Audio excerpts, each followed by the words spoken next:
Hindi man tiyak ang kalagayan ng mundo, hindi man tiyak ang ating kinabukasan sa trabaho, negosyo o sa kalusugan, isa lang ang tiyak. Ang Diyos ay tapat sa kanyang salita. Ang Diyos ay hindi umaatras sa kanyang pangako.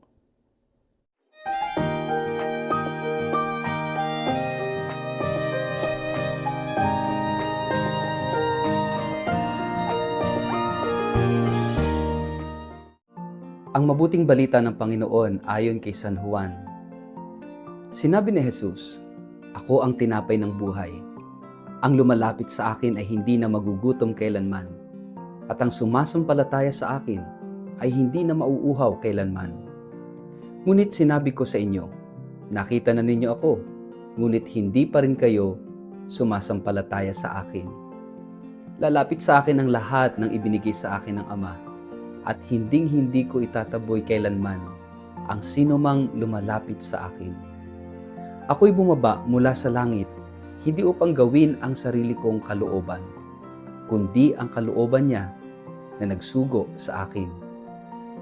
At ito ang kanyang kalooban, ang wag kong hayaang mapahamak ang kahit sino man sa mga ibinigay niya sa akin, kundi ang buhayin ko silang muli sa huling araw. Sapagkat ito ang kalooban ng aking Ama, ang lahat ng nakakakita sa anak at sumasampalataya sa kanya ay magkaroon ng buhay na walang hanggan. At sila'y muli kong bubuhayin sa huling araw." Ang mabuting balita ng Panginoon. Word of the day, hear what God has to say.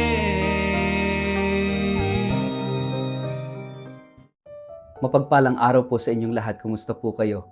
Ang atin pong word of the day ay assurance. Mga kapatid, sa gitna ng mundo ngayon na puno ng pagbabago, kawalang katiyakan at kabalisahan, ang ebanghelyo natin mula kay San Juan ay tila isang ilaw na muling nagpapaalala sa atin ng isang matibay na katotohanan. May mga bagay sa Diyos na hindi kailanman magbabago. May mga pangakong hinding-hindi binabawi. At ito ang nais ipahiwatig ng ating salitang pinagninilayan ngayong araw na ito. Assurance, katiyakan. Sabi ni Jesus, "Ako ang tinapay ng buhay. Ang lumalapit sa akin ay hindi na magugutom, at ang sumasampalataya sa akin ay hindi na mauuhaw kailanman." Mga kapatid, sa ating pang-araw-araw na karanasan, napakaraming gutom at uhaw na hindi kayang tugunan ng mundo.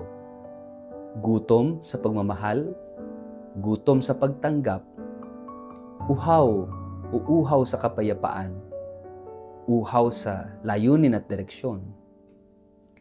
Marami ang busog sa material na bagay pero gutom naman ang kaluluwa. Marami ang puno ang schedule pero walang saysay ang ginagawa.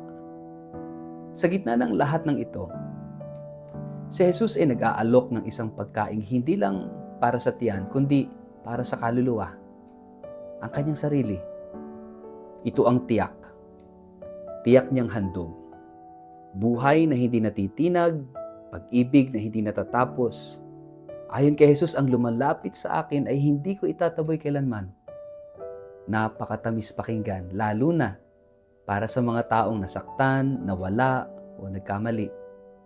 Maraming tao ang nabuhay sa pananaw na ang Diyos ay parang mahigpit na hukom o pulis, naghihintay ng pagkakamali upang hatulan.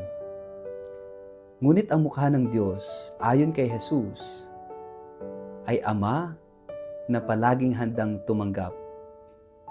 Hindi sinabi ni Jesus na hindi ko itataboy ang perpekto. Ang sabi niya, ang lumalapit sa akin. Ang panukat ay hindi perfection, kundi paglapit.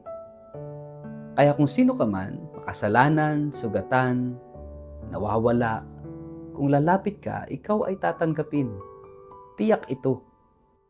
Dagdag pa ni Jesus, sapagkat ako'y bumaba mula sa langit, hindi upang tuparin ang aking sariling kalooban, kundi ang kalooban ng aking Ama na nagsugo sa akin. Napakahalaga po nito. Ang kaligtasan natin ay hindi lamang kagustuhan ni Jesus, kundi kalooban ng mismong Ama. Ibig sabihin, ikaw ay bahagi ng plano ng Diyos.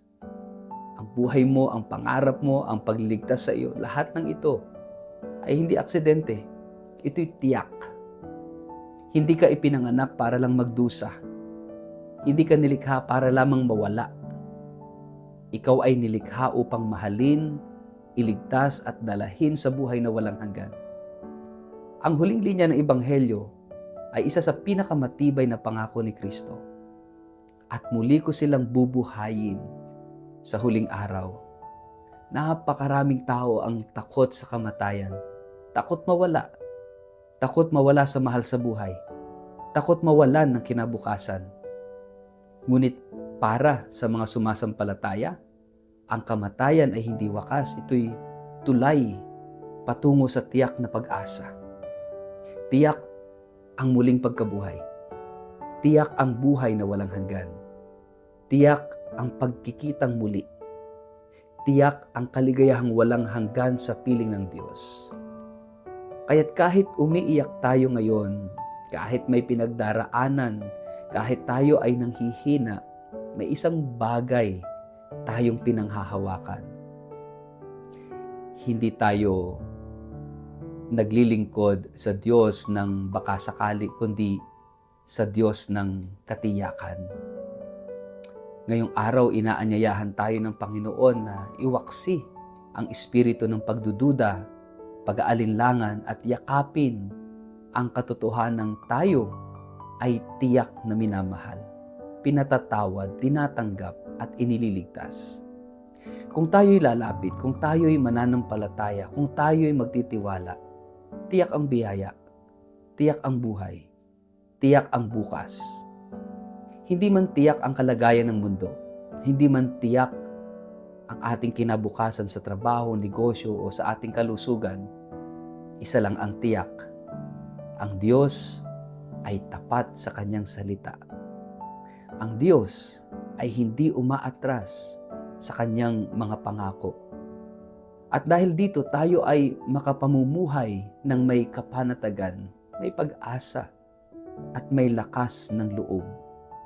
Hindi dahil sa ating sariling kakayahan, kundi dahil sa katiyakan ng kanyang pagmamahal sa atin. Sa ngalan ng Ama at ng Anak at ng Espiritu Santo. Amen. Panginoong Jesus, ikaw ang tinapay ng buhay. Tinatanggap ko ang iyong pangakong hindi mo ako itataboy. Tulungan mo ako na tumalikod sa pagdududa at manalig sa katiyakan ng iyong pag-ibig. Panghawakan mo ang aking puso sa gitna ng mga pagbabago at patatagin mo ako sa pananampalataya, ang hindi natitinag. Nais kong lumapit sa iyo araw-araw at mamuhay sa pag-asang tiyak ang aking kaligtasan sa iyo. Amen. Pagpalain po kayo at ingatan ng makapangyarihang Diyos, Ama at Anak at Espiritu Santo. Amen.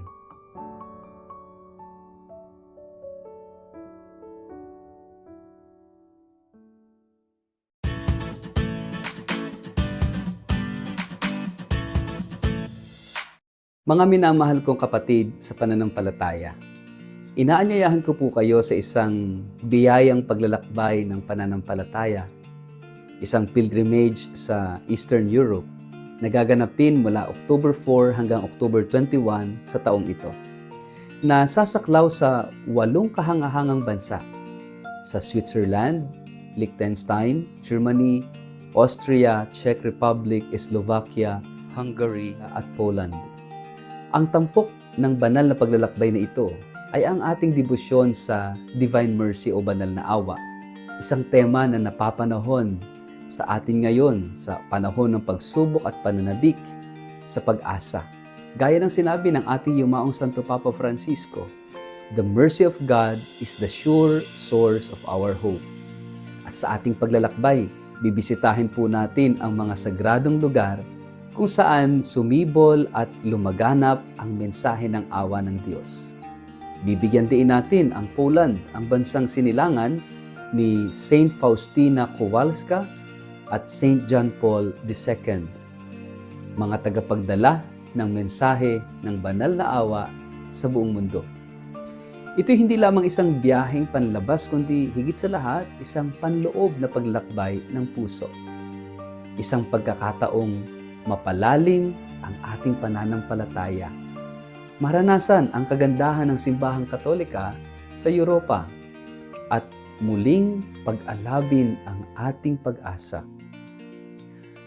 Para po sa mga interesadong sumama sa akin, maaaring makipag-ugnayan kay Toby sa numerong 0917-317-4536 o magpadala ng email sa inquiry@tobiahe.com. Magsama-sama po tayo sa isang paglalakbay ng panalangin, kultura at biyaya. Huwag palampasin ang pagkakataong ito na muling matuklasan ang Diyos na buhay, maawain at laging nag-aanyaya. Halina po kayo, maglakbay tayo kasama ang banal na awa patungo sa mas matibay na pag-asa.